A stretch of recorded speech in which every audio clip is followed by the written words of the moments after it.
Salut à tous, je m'appelle Antoine Caron et je suis heureux de vous accueillir sur cette chaîne dédiée à la pêche. Ici, je partage des astuces sur la pêche, le choix des appâts et des leurres, et j'aide également les débutants. Abonnez-vous pour rester toujours au courant. Et maintenant, passons au sujet du jour. Bonjour à tous.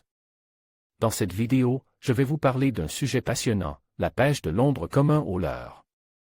Je partagerai avec vous des conseils pratiques pour réussir cette technique de pêche, que vous soyez débutant ou plus expérimenté.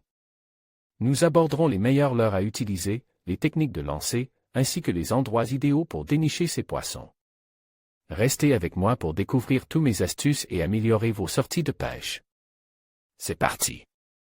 Écoutez cet article, l'ombre commun est réputé difficile à capturer et nécessiter une approche fine. Il se nourrit de petites proies et la pêche à la mouche se prête bien à la présentation de minuscules imitations. Il est cependant possible de capturer des ombres communs au leurre en respectant ces quelques règles. Ciblez spécifiquement les ombres souvent présents sur la zone qui porte son nom, entre la zone à truite et la zone à barbeau, l'ombre cohabite très souvent avec l'une ou l'autre, ou carrément avec ces deux espèces. Pour le cibler au leurre, l'idéal est de pêcher à vue, comme le font d'ailleurs de nombreux pêcheurs à la mouche. Pour ce faire, il faut pêcher à la fin du printemps ou au début de l'été, quand les eaux sont plus basses et plus claires et que les poissons sont faciles à repérer. Une paire de bonnes lunettes à verre polarisant est quasiment indispensable. L'ombre se distingue relativement facilement grâce à sa belle dorsale voilée aux reflets bleus. Qui plus est, sachez que l'ombre fait l'objet d'une période de fermeture spécifique qui s'étend du 1er janvier au 15 mai en deuxième catégorie et en période de fermeture de la truite jusqu'au 15 mai de l'année suivante en première catégorie. L'art de bien présenter son leurre là encore, le parallèle avec la pêche à la mouche est notable. Pour l'ombre, cela se passe généralement dans la présentation. Vous pouvez réaliser plusieurs dizaines de dérives sans que l'ombre repérée ne sourcille et sur un passage parfait, l'ombre se décide à se saisir pleinement de votre imitation. Pour cela, il est nécessaire d'effectuer des dérives précises devant soi avec un leurre qui passe parfaitement devant l'ombre.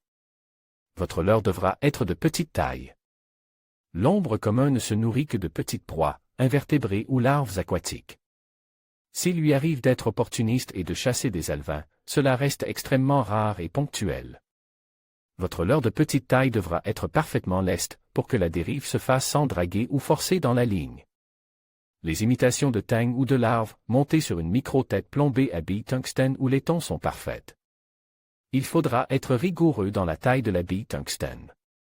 Trop lourde et votre leurre tapera le fond ou n'aura pas une dérive naturelle. Trop légère et vous ne serez pas assez directif et l'imitation survolera l'ombre qui ne montera certainement pas la chercher. Il m'est aussi arrive d'en capturer au micro-poisson nageur et plus précisément au tainifri 38 des ilex, qui demeure l'un des plus petits poissons nageurs du marche. Je pêchais alors vers l'aval, en remontant très lentement le courant dans peu d'eau, et les ombres venaient doucement s'en saisir. Le bon combo pour réaliser des dérives précises, je me sers d'une canne de 2 m20 de longueur. J'utilise de la tresse sur mon moulinet qui n'a que vocation, de par sa plus grande finesse à résistance égale avec un monofilament. Qu'à lancer précisément et facilement des leurres de moins d'1 gramme parfois. J'utilise un sion plein pour des ferrages optimales et pour limiter les casses ou les décrochages sur les sauts et coups de tête. Que peuvent réaliser les gros ombres communs? Le moulinet ne sert que de réserve de fil et rien ne justifie l'emploi d'un ratio plus qu'un autre. Il devra être de taille 1000 à 2000 pour contenir parfaitement et à fleur de bobine une tresse très fine en PE 0.2 à PE 0.4. En conclusion, la pêche de l'ombre au leurre peut s'avérer être une expérience enrichissante si l'on suit quelques conseils clés.